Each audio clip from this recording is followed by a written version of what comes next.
Politics without the soap opera, with unfiltered constitutional conservative truth.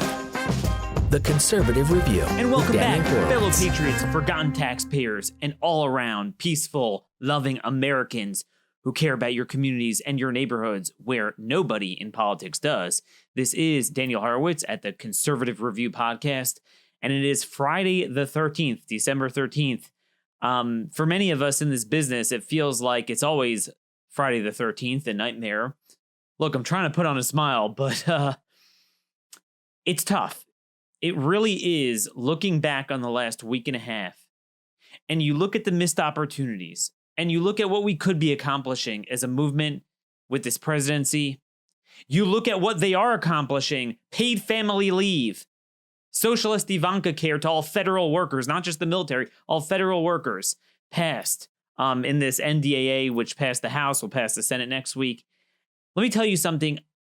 I want to first apologize to you guys because I have reached a point where I know there is so much more bad stuff going on in Congress that I can't even cover. I don't even have enough time to monitor. And if I don't monitor it, it won't happen. No one will know about it. Whereas on the left, they know about every activity in every subcommittee, even if it won't go anywhere or become law, and they're going to be engaged with 1,000 activists. And there you go. You know, it was a great segue from yesterday's show, where we probably had what is the most in-depth discussion on immigration enforcement that anyone has had, with Jessica Vaughn, really a 35-year veteran of this issue. She worked as a State Department consular official. She studied immigration enforcement for decades at Center for Immigration Studies. So listen to that show, episode 543, if you haven't heard it. I know it came out late yesterday, and I'm recording today on Friday early. Make sure you hear that show. But what you heard is that on any measure, we are sliding backwards under Trump. And again, some of it's Trump's fault. Some of it's his fault for appointing dirtbag, shallow state people that don't rein in the deep state and get taken in by it.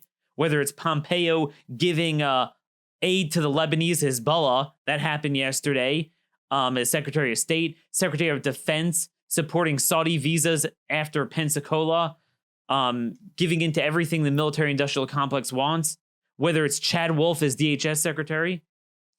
I could go on and on. Then it's Mitch McConnell and all the Senate losers, but Trump supported a lot of these losers like Mitt Romney in the primary. Then you have Javanka. And then you have Fox News and a broken conservative movement. It's not just Trump. It's all of it put together, ensuring that we don't achieve nearly what we could achieve, and that simultaneously we slide backwards, whether it's the courts and the fact that they give in to lowest common denominator, one district judge supremacism. All of this happening in the backdrop of the UK elections from last night. And there's a very profound lesson that, of course, nobody on our side is taking out from it. They're taking out all the wrong lessons. Like, oh, ha, ha, ha, you see the left got defeated. Oh, ha, ha, you know, the Democrats are in trouble. And on some level, that's true if we actually push the issue. But they're missing the point. Forget about looking on what this portends for the left and for the Democrats. Look at what it portends for our side, what we can do with our own people. Some of you might not like what I'm going to say today, because some of you might not like your truth bombs 100 proof. You want more of the liqueur, the 20-30 proof. But we're going to give you 100 proof. You know, Patrick Henry said in 1775, "We are apt to shut our eyes against the painful truth and listen to the song of that siren till she transforms us into beasts." Is this the part of wise men engaged in a great and arduous struggle for liberty? Are we disposed to be of the number of those who, having eyes, see not, and having ears, hear not, the things which so nearly concern their temporal salvation? For my part, whatever anguish of spirit it might cost, I am willing to know the whole truth, to know the worst, and to provide for it. Thank you, Vince from New Jersey, for sending me. This is an old quote I forgot. Patrick Henry delivered that remark shortly before the war. And this is the thing. I don't say this to depress you. I don't say this to tilt at windmills. Oh, imagine if we can get rid of the Great Society. Believe me, we're past that. Reagan was still trying to get rid of it. I'm not even doing that. Every day I give you achievable ideas that have a majority support in the polls and the public. Legislative and executive strategies that could implement those ideas right here and right now, how to message them. I mean, I provide more positive reinforcement and positive ideas than anyone around in any medium. Okay, I don't mean to brag, but it's obvious. My body of work stands for itself. Written, audio, video content. And I also try to the best of my ability with the context that I have to try to push these ideas, not just to write about them, but to really spend time on the phone, as many of you well know, to push these ideas. So that's what bothers me. The art of the achievable is what we're not achieving. You know, a friend of mine just texted me. I want to read to you his text. Again, just putting everything together from the last week or so, he lists 12 things that are bothering him. And I mean, there's a lot more than that, but genuine question about what I am missing. 1, jailbreak. 2, family leave. 3, notice citizenship on the census. 4, refusal to designate the cartels as terrorists. 5, second largest deficits in history. No sign of slowing down. Violating pledges to oppose omnibus bills. Yeah, by the way, Trump, remember when Trump said 2 times ago, I'll never do that again. And now we're on the 3rd, never again. 6, limited wall building now enjoined because they listen to lawless courts. 7, massive fentanyl, heroin, and million people apprehended. Lord knows how much not. 8, no real change in healthcare, but rattling about fixed prices for drugs and other bad healthcare plans. 9, no movement on the endangerment finding. Biggest thing we could do regarding the CO2 nonsense. 10, more troops in Middle East than in years. 11,000 still in Afghanistan, more in Saudi Arabia now. 11, subsidizing farmers massively in trade war with China. 12, blown up NAFTA to get arguably worse version passed to claim victory. I could add on. 13, no placing armed soldiers or arming our soldiers on bases even after Pensacola. 15, no shutting off visas from almost anywhere in the Middle East. 16, going backwards on interior enforcement. 17, nothing on birthright citizenship. As Center for Immigration Studies, and if we have time, we'll get into that, they estimate 72,000 births by people that are here on temporary visas. There's hundreds of thousands from illegal aliens. They just picked like the birth tourism or student visas. Talk about foreign influence on our soil. Trump would have a perfect jujitsu against the left on that. And here's the problem. Everything we do is ephemeral. It's a talking point. It's not enduring. But everything bad that continues is enduring, is consequential in a very damaging way. And that's the thing. Our side has become fat and happy with talking points. Outcomes don't matter. Outcomes just don't matter to the Fox News conservative world, to the Republican Party, to people who support the Republican Party. I'm here to tell you, I promise you this. We will never succeed in salvation at a political level. Obviously, at a spiritual level, it's from God. And that's really what we need. But at a political level, we will never achieve meaningful, enduring trajectory changes on a single important civilization issue with the Republican Party, unless we have a new party. Don't yell at me, oh, Daniel, what do we do? I'm working through that. But as Patrick Henry said, you know, I'd rather know the whole truth to know the worst and then to provide for it than lie to myself that I'm achieving something. If you look at everything on this list, you know, everyone has their list of Trump accomplishments. Most of them were enjoined by the courts, which it's really enjoined by Trump because courts don't have a physical lever, power of the purse, enforcement. They are giving power to it even when the Supreme Court ruled in their favor, like with the border wall now and with expedited removal, as Jessica Vaughn said yesterday. So you have that. And all these things are talking points. They're talking points. Oh, the Jerusalem embassy. But the Jerusalem embassy was supposed to represent a broader shift in our foreign policy, that we're going to right the ship. Be allies with people that are truly allies, not with enemies, not get involved in what we shouldn't.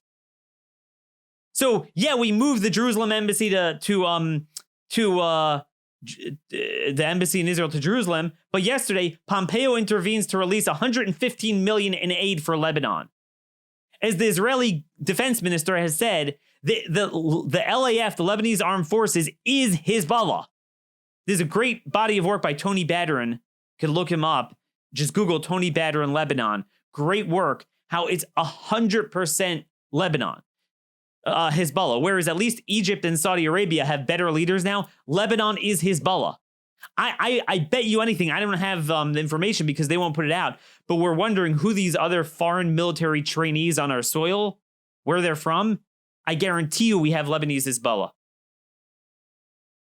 He intervenes, Secretary Pompeo, to give aid to that. So, I mean, this whole thing's a joke. An embassy is a building. I'm a Zionist. I'm a religious Jew. You know where I stand on this, but it's like, dude, Israel's doing fine the way they are. I mean, their political system is a little dysfunctional, but in terms of like sovereignty, they defend their sovereignty. They don't need help. We need help. We're not defending our sovereignty here. So don't give me that the big accomplishment after 8 devastating years of Obama, when we need to make up so much ground, is this. But anyway, before I go on, I skipped my whole introduction of all the things that we're going backwards on or not accomplishing when we could accomplish it tomorrow easily with a budget battle or with Trump's executive power, fighting back against the courts, and how the things that we think are good are just talking points and they're not enduring and they don't speak to the bad. They're not as good as the bad things are bad. I want you to understand the lesson of UK's election last night. By now, all of you know Boris Johnson, the head of the Tories, who has been more, at least emboldenedly right-wing than any Tory leader in the past, who's been more like Theresa May and the clown before, David Cameron, the clown before her. He won a blowout election, the biggest election really, possibly since 1924, but at least since 1987, since Thatcher's time. And, Labor got crushed. And whenever you have a landslide election, usually all of everyone's theories and commentaries are true. All the factors are true because all the factors added up to a landslide. So it's certainly true that Corbyn was a radical leftist and he was an anti-Semite and the people didn't want that. And it certainly does portend that even if Trump continues to buffoon around and not accomplish anything, he might still win despite everything, because if Democrats nominate, especially Bernie Sanders or Elizabeth Warren, that is true. I agree with that. But that's partly a problem because it's a crutch. We focus on the election, but not on the 4 years after the election. Actually accomplishing something. The lesson of Boris Johnson's election was Brexit means Brexit. That we keep voting for things that people reject it, but it doesn't happen. The left-wing, globalist, elitist, European crap continues. And he said, we're going to finally get it done. For most of my career, I talked about Europe as behind America, meaning, oh, the Republicans are bad, they're becoming like the Tories, as if meaning in Europe, there's really no right of center at all. There's two left hands, so to speak, in European politics and Great Britain's politics. I'm here to tell you, our movement, the conservative movement in America, is now to the left of the Tories. Yes, I know Boris Johnson is out there praising socialized healthcare, and on many fiscal issues, he's a leftist. That was already done in Europe a long time ago. But Republicans are the same way. It's just our healthcare system is different. So the status quo, rather than being full socialism, the national health care system, it's Medicaid and Medicare and venture socialism funneled through crony capitalism. So Republicans are defending that status quo the same way Boris Johnson is defending the status quo there. If we had socialized medicine here, Republicans would be defending it too. Trump, the one thing we accomplished, we have the Washington Post advocating for pulling out of Afghanistan. And we have a defense bill. Trump could get what he wants on that. He could get what he wants on arming soldiers, on Saudi visas. Nothing. What did he put in there? Paid family leave, not just for the military, but for all federal workers. And now Ivanka is out there. There's all sorts of media with Dan Crenshaw, another leftist golden calf that the Fox News Republican media worships, promoting a new entitlement. We don't have enough. Record debt, record government market distortions. I have a piece out. You could Google it. Google my name and paid family leave. I have a whole article taking it apart, how it's counterintuitive to women. It creates a glass ceiling for them. It creates market distortions that make employers not want to hire women. It's totally unnecessary. And there's many other ways to help working families, or perhaps make it that women don't have to work in the core child rearing age. Like, for example, my wife is very talented and she could work just as well as I could. But the bottom line is we have 3 young boys. We're expecting a 4th, God willing.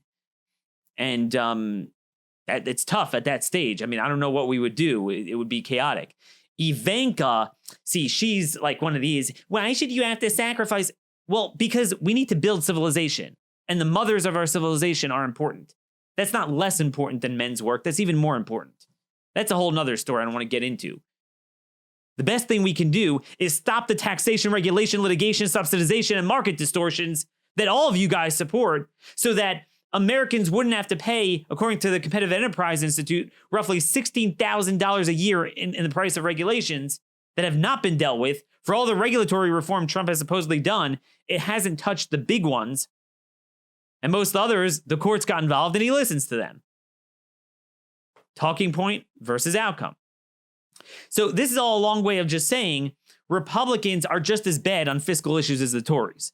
But at least on the civilization issues, on immigration, on Brexit, on crime, by the way, Boris Johnson, unlike Trump, held the line on that, and some traditional values issues, not all of them, there was actually a movement to fight for.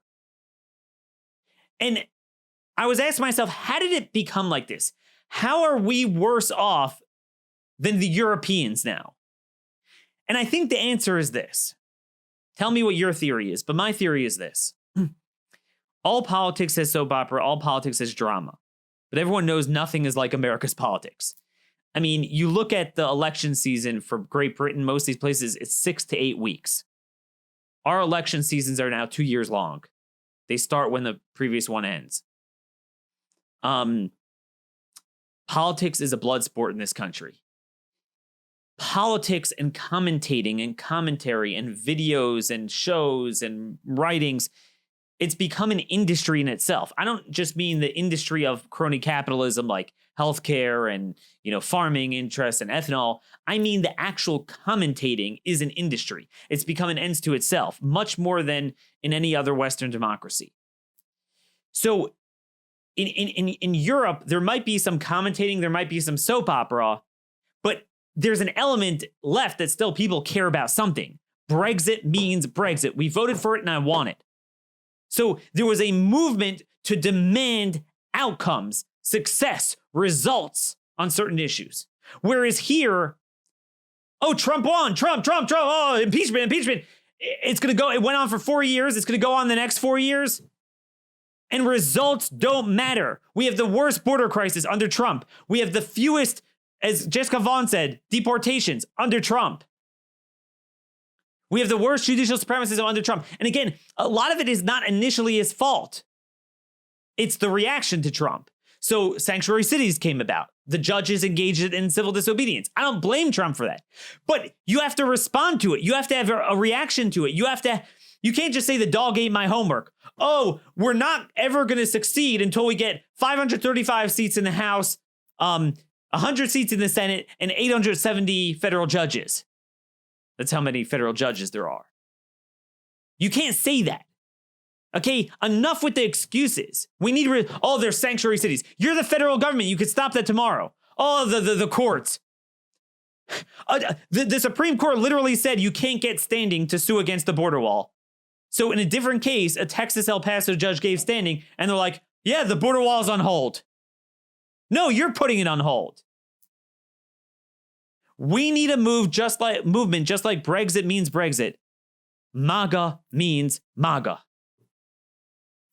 Look, it would be one thing if the first 2 years was, man, pedal to the metal.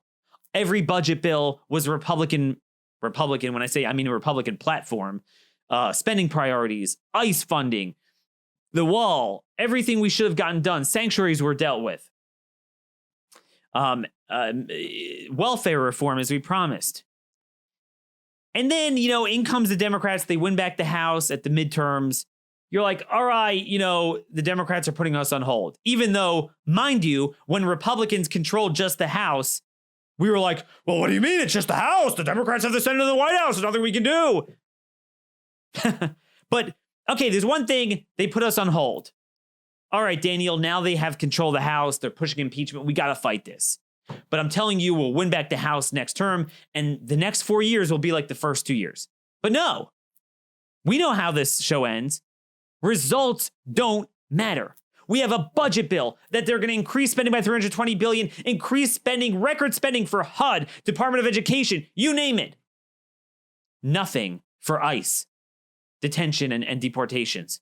3.3 million. The number of known criminal aliens, I mean, there's many more than that. These are the ones that ICE has gotten a hold of, has increased by 1 million under Trump.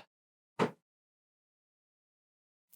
again, it's a mixture of him not being focused, us not being focused, Fox News not being focused, rhinos from hell in Congress and the Senate, but many of them were supported by Trump. Trump's shallow state, almost every one of his cabinet members is a Theresa May instead of a Boris Johnson. And that's the thing, like, we know Republicans are fiscal leftists, but the thought was at least on these no-brainer safety, security issues, cultural issues, you'd fight on like Boris Johnson is doing. But no, nothing. Because the British right, so to speak, doesn't have the problems we have here. They want outcomes. They remain focused at least on one or two issues. And that's all I ask. Look, I'm always going to advocate for every issue for the people, for the forgotten taxpayer. But I understand that you're not going to always win on every issue. Pick one or two issues, not just, oh, on this isolated day, I have a victory, an ephemeral talking point. But then when you look over time, it doesn't get implemented, the courts screw with it, or something else happens that countermands it even worse. Find me one issue where we have a long-term enduring victory. I mean, this stuff we're talking about. Muslim immigration beyond belief, training foreign belligerent militaries on our soil, giving aid to Lebanon. I mean, this stuff Trump could unilaterally. It's not even, you don't even need a budget battle. And what the hell ever happened to the veto pen? Trump lost it? I mean, this is just insane. I get it that in reaction to Trump, the perception that Trump would bring a revolution, the left had a revolution of their own in the states, in the courts, in the agencies. I get it. But you got to respond to that then. Right? Oh, look, the deep state. So do something about it.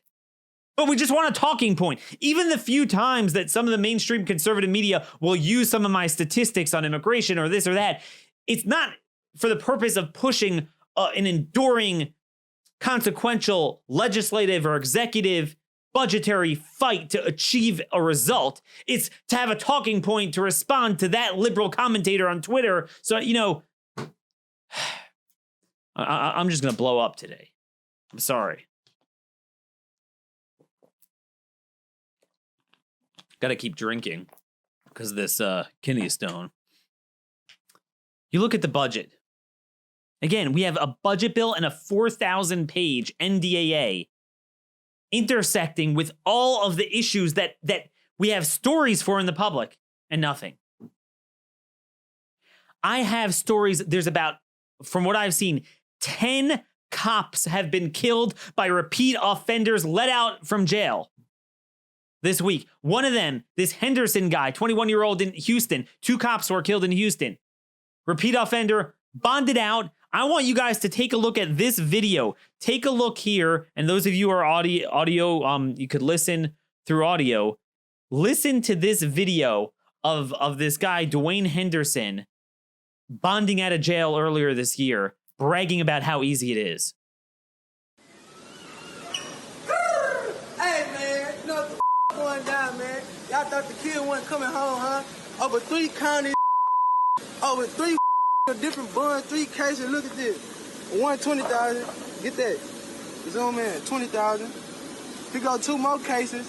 10,000.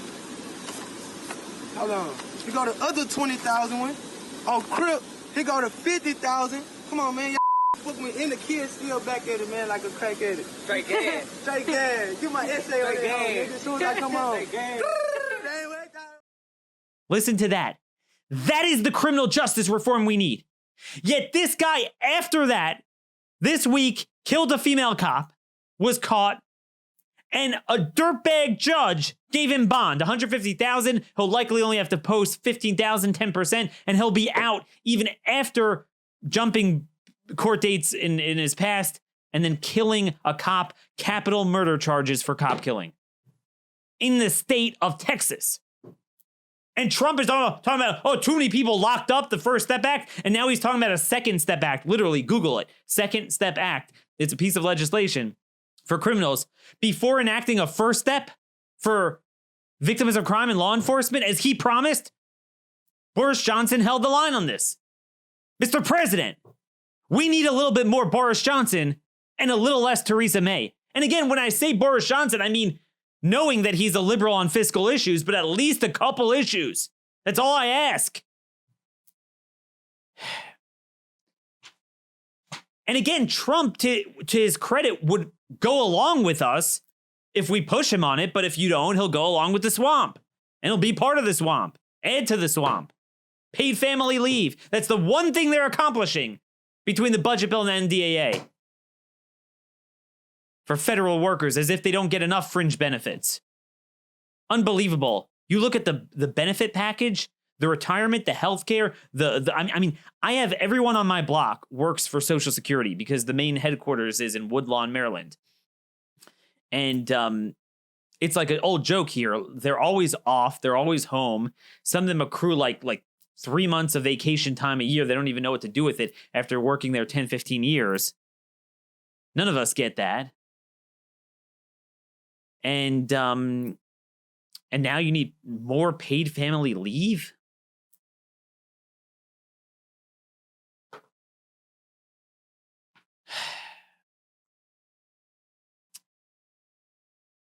Let me see what we got here. It looks like I forgot to print it out. Well, no, here it is. Here it is. This is going to be an article today. Republicans have agreed to a spending bill to increase spending by $320 billion. Just this week, CBO and the Treasury Department came out with new numbers on the deficit for the first 2 months of this fiscal year. The deficit for the first 2 months of this fiscal year is already $342 billion. That's 1/6 of the year. That's on pace for like $1.8 trillion annual deficit.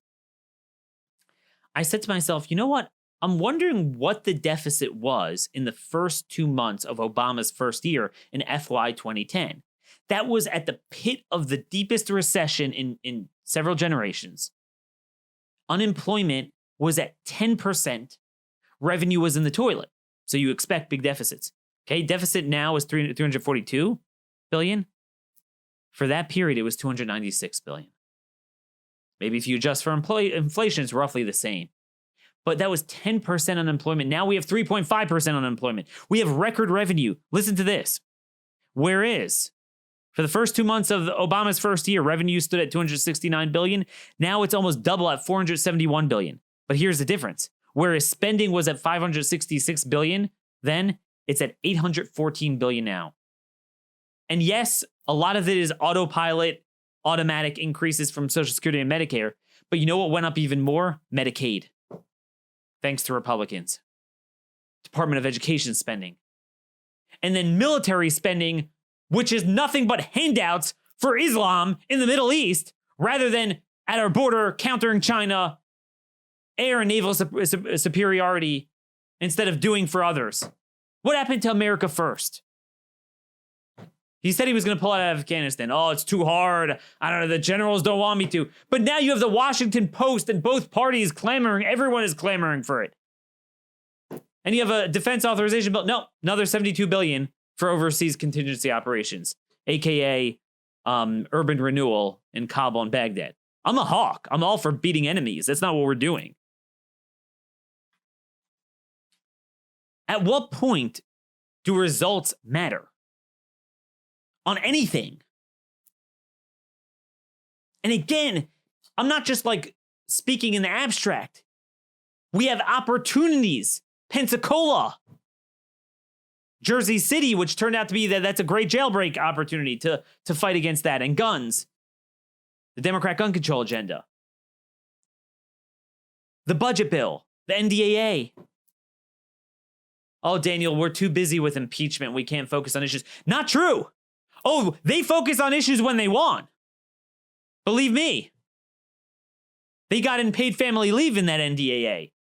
Didn't get in arming our soldiers on bases. Didn't get in cutting off Saudi visas. Didn't get in cutting off foreign aid to Lebanon. Didn't get in pulling out of Afghanistan. And by the way, the generals just said, they testified before Congress. It's going to take years to get out of Syria too. That's also a talking point. Everything's a talking point. And then the judges ate my homework. Look, Jessica Vaughn talked about yesterday, and I know I'm jumping around to a lot of different issues, but this is Free for All Friday. The linchpin of why we have a problem where we have 3.3 million of the targeted criminal aliens by ICE that still remain in the country undetained at large in our communities. Years worth of backlog. Why is there years worth of backlog? Because everyone gets their day in court. Well, Daniel, why is there a day in court? I thought if they're illegal aliens, they have no right to be here and they're out. That was a law that was signed unanimously, that was signed by President Bill Clinton, passed unanimously on voice vote by the Senate, with the understanding that you can't litigate your way out of an invasion and you can't give them their day in court. So they had expedited removal. And that is anyone who cannot prove to the satisfaction of an ICE agent that they've resided here for 2 years, they have no access to an immigration judge, much less an appellate immigration judge, much less an Article 3 federal judge, and they are removed immediately. And the determination whether to place someone in expedited removal proceedings is unreviewable by the courts. That's what that section of what's called IRA, it's an acronym for the 1996 immigration bill, said. So what happens if a court, and the Supreme Court for 20 years has said that they have no view, expedited removal is sacred, we don't touch it. Courts have actually said that, and there were some recent cases last year where majority opinions made reference to it. And one district judge comes and said, you're not allowed to follow the law that not only says you must do this, but also says courts aren't allowed to hear the case. I'm going to hear the case anyway. And the administration says, nationwide, we're going to stop this. That's not progress.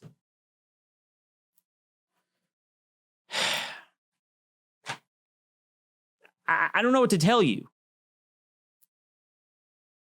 The president either has to have a fight on border funding and ICE, a budget fight, or push back against the courts. Refuse to give their illegalities effect. But you can't do both. You can't say, oh, the courts ate my homework, but I'm going to sign whatever crap the House Democrats hand me as a budget bill. And I lost my veto pen. The dog ate my veto pen. The dog ate my executive power. Oh, MAGA. This is not about ripping on Trump. It's not about personality. It's a matter of, I want results. The British people are like, we voted for Brexit. Damn it, we want Brexit. Well, we voted to make America great again. We voted for America first. We voted for sovereignty. We voted to protect our homeland, not other people's homeland. We voted to back victims of crime and law enforcement, not criminals. And now pops the opposite policies. Some of them Trump did directly. Some of them his appointees did. Some of them the deep state did and they didn't fight back against. Some of them the courts did and they gave effect to it. Some of them the rhinos did and Trump went along with it. But you put it all together, I don't care whose fault it was and what excuses you have. But the result is we're losing. I want results. And you should too. You should too. It's just sickening. One issue after another. New estimate, 72,000 births annually to tourists and foreign students, according to the Center for Immigration Studies. 72,000. Trump could stop that tomorrow. Meaning, even if you support this nutty anchor baby thing for illegal aliens that somehow, well, they're here illegally, but they're permanently domiciled, meaning accept the notion that you could unilaterally assert jurisdiction, which is insane. And the courts in Wong Kim Ark said explicitly not like that. But when you're admitted on a temporary visa, everyone should agree that doesn't fit the description of domiciled here. All of these things Trump could do tomorrow. And if your answer to me is, there's nothing I can do because it's all the courts, then shut up and stop shoving this talking point that we have an amazingly successful presidency because Trump appointed 174 judges. We're winning on the courts, but you just told me we're not winning. And when I say why, you say, well, the courts. Because again, that is a talking point. It's a math. But here's the deal. Politics is not a math or a science. It's not an equation. It's an art. You have to put multiple things together. Yes, Trump appointed 174 judges, but that's misleading. Because there's 870 federal judges. So it's 20% of them. And outside the ones Trump appointed, except for a couple of senior status judges from Reagan, most of them are really not good. And some of them are terrible. I mean, Republican appointees. The Democrat appointees, they're all terrible. So yes, before, when we were 8 years after Obama, yeah, it was really bad. But again, a lot of Trump appointees were just replacing other Republicans. Some of them were better, but they're not all great. I mean, one of Trump's appointees in the DC federal district said that what's that guy's name? Jim Acosta from CNN has a right to a press badge. It was a Trump appointee. And even the good ones, they're not as good as the bad ones are bad. Meaning, here's the problem. We are satisfied with a talking point. Oh, we got the judges. But Democrats have an answer to that. They have forum shopping nationwide injunctions. They'll go to the, several hundred Democrat judges that they have wherever they want, get an injunction. Even after the Supreme Court slapped it down, they'll go for another one, and our side will agree to it. So you could appoint 869 judges, but as long as they have one, and they have created a game that you have agreed to, that even after statute and constitution, 200 years of case law, and a recent Supreme Court case says this, that district judge could say whatever he wants until it's overturned and then say it again in a slightly different case. And that's the law of the land. You lost. See outcomes versus talking points. Oh, we appointed a lot of judges. Yeah, and the Democrats are winning all the issues in the courts. I'm sick of the talking points and the excuses.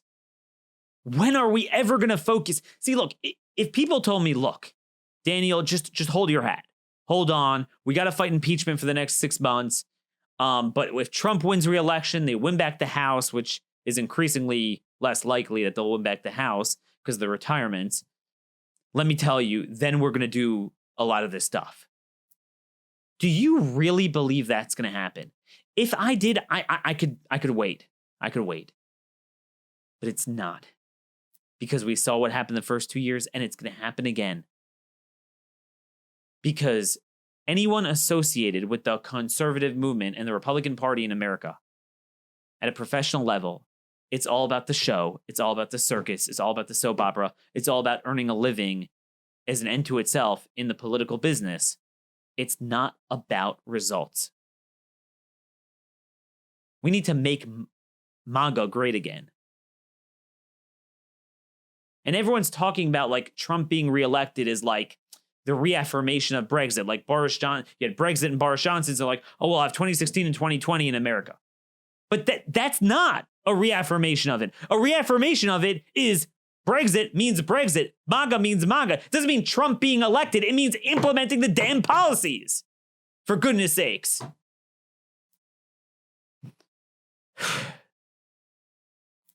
Trump getting elected the first time or getting reelected is not scoring points. It's recovering possession of the ball. But you got to make the plays. You can't just not make plays, or worse, often fumble and throw interceptions, and the other side scores points while you're supposed to have the ball.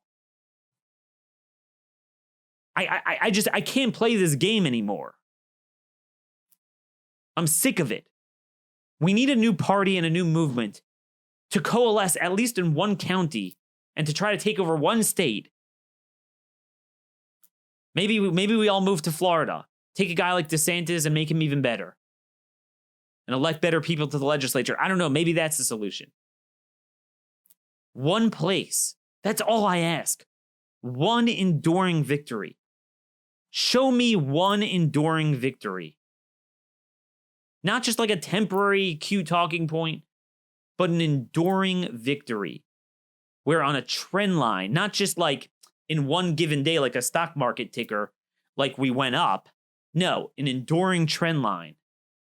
They were creating enduring victories, because I could show you where the Democrats, I mean, folks, you want to talk about enduring victories. Democrats accomplish more in states Trump carried by 30 points than Republicans accomplish in states Trump carried by 50 points. Forget about what the Democrats are accomplishing in California and New York, and Texas for that matter, by the way, with jailbreak. Look at this. Many of you have seen this. Roughly 140,000 felons in Kentucky were given the right to vote by the new Democrat Governor Beshear. Unilaterally. He didn't say, oh, this is a state Trump won 18 of 120 counties. Republicans have strong majorities in both houses of the legislature. There's nothing I can do. Oh, man, all I have is the governorship. He took something, saw something. They come, they see, they conquer. They do. That's an enduring victory. 140,000 Democrat votes. They accomplish things. And then you look at it in the blue states, forget it. I mean, they own them lock, stock, and barrel. Here we win all three branches, then 2 out of 3 branches. I can't, we can do the Democrats, of course, sure. Okay, so then, if you're going to make excuses, then don't lie to me that we're winning. Meaning, there's one thing to say we're winning. There's another thing to say we're not winning, but here's why we're not winning. And I'm saying it doesn't have to be that way, and here's why we should be winning. But don't lie to me at the same time, say we're winning, and then say, oh, but it's not my fault. My point here is not to blame any one particular person or body of government or media outlet. It's to point the simple truth that we are not getting our Brexit. And our Brexit, I would argue, is judicial supremacism. What was the whole point in Great Britain? They felt that we don't have our British pride. We don't have our sovereignty. We have stolen sovereignty. We are run by Brussels. We vote for things. The people don't want this. The people want A, and we get B. It's the same thing we have in America, except instead of Brussels, we have any one of the 870 federal judges of the choosing of the ACLU on any given issue. We could vote for unanimous vote in 1996 for immigration reform. And the courts say you can't do that. Build a wall, courts say you can't do that. Left is right, up is down, what's in the Constitution is out, what's out is in. And it has gotten exponentially worse under Trump. Again, he didn't cause it, and in fact, it was a reaction to him by the left, but we're acceding to it, we're agreeing to it. So we have moved the goal line, the baseline. We have successfully allowed the Democrats to plow that ground and establish that precedent that there is nothing beyond the power and scope of any single federal judge, even if the Supreme Court itself said the opposite. Results matter. That's all I'm asking for. results. Stop with the excuses. We could talk about why we're failing, and it's a mixture of all of it. We're not getting the greatest common factor of everyone's opportunity. We're getting the lowest common denominator of everyone's vices and fallibilities. It's the lowest common denominator of Trump's flaws, Trump appointees' flaws, the deep state, the courts, Mitch McConnell, Kevin McCarthy, rhinos at a state level, terrible, distracted, bankrupt, intellectually and morally conservative think tanks, media. When was the last time you heard the Heritage Foundation do a single thing on a single issue, like I do here every day? Except they have a staff of 300-400 people. What do they do other than push jailbreak now? I mean, I don't know what they do. Man, we have tons of stories out. Check our written content at Conservative Review. We have tons of stuff out on jailbreak. I have endless stories that prove our point. So many more articles I haven't gotten a chance. Here's another one.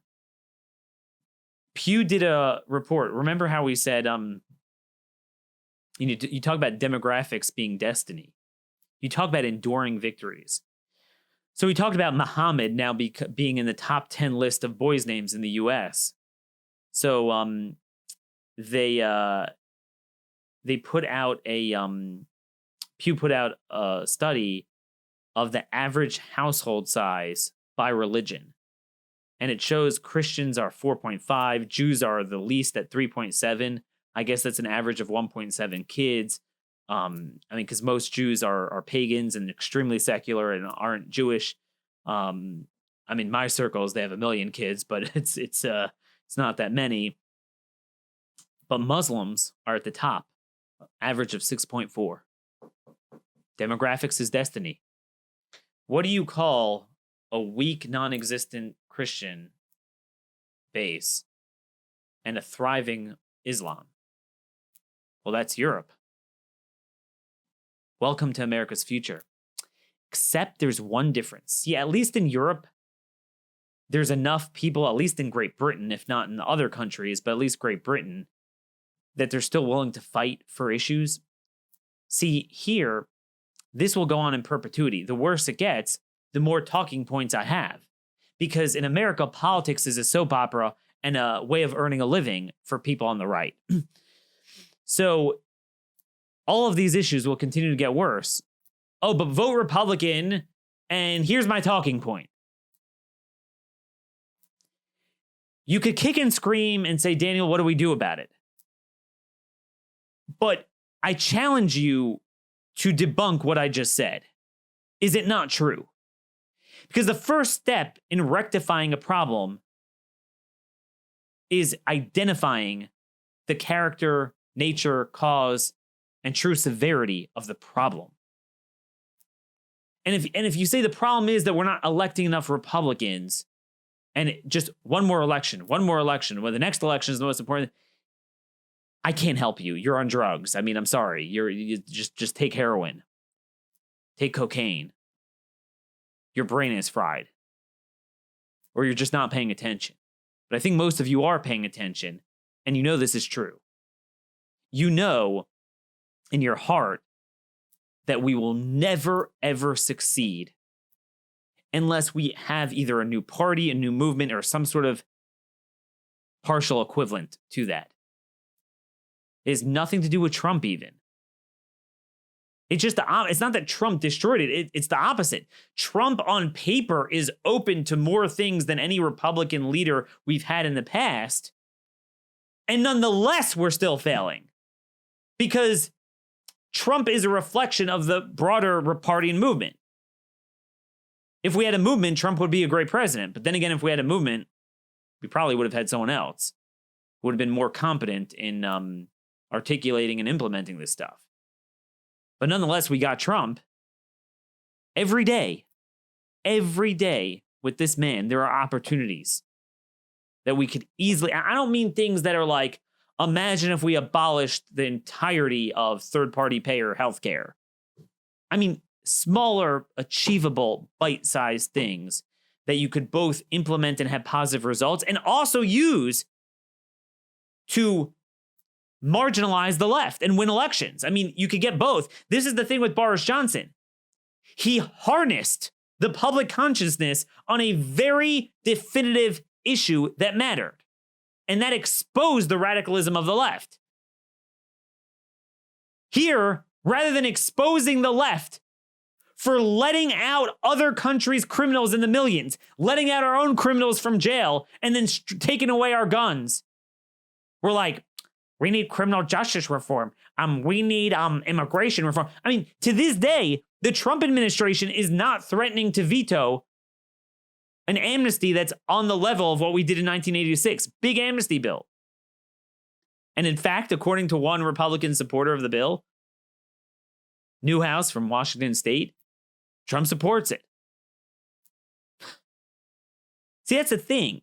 Trump is not a Boris Johnson, a Nigel Farage, I forgot the name of that guy, Wilders in the Netherlands. These like nationalist populist guys there. Like everyone's like, oh, okay, it's not conservatism, national populism. We don't even have that. It's not like, okay, we don't have Reagan conservatism, but we have national populism. We have nothing. I mean, Trump is not that. Trump is Trump. I mean, he didn't lead the movement like some of these European leaders. He rode the movement. But because of Javanka, because of Pompeo and Wolf and Esper and Mulvaney and all these guys that are the embodiment of the problem, we wind up getting Theresa May out of Trump. A little bit more Boris Johnson, a little less Theresa May. A little bit more MAGA, a little less flair. If not now, at least in the second term. At some point, you are going to have to use your veto pen. You are going to have to leverage budget bills and NDAAs that are must-pass bills. You are going to have to more aggressively pursue executive action that is within your statutory constitutional authority. And you are going to have to push back against the courts. If you don't do those things, every other victory that you think is a victory is either superficial, misleading, or ephemeral, and is not enduring. Go down the list of everything you think, and you'll see I'm right. It's just a talking point. 90% of the things that we like, even myself, I celebrated on this show. Oh, look what we did. They either were never implemented, the courts got a hold of it, and the administration caved, like on the census, or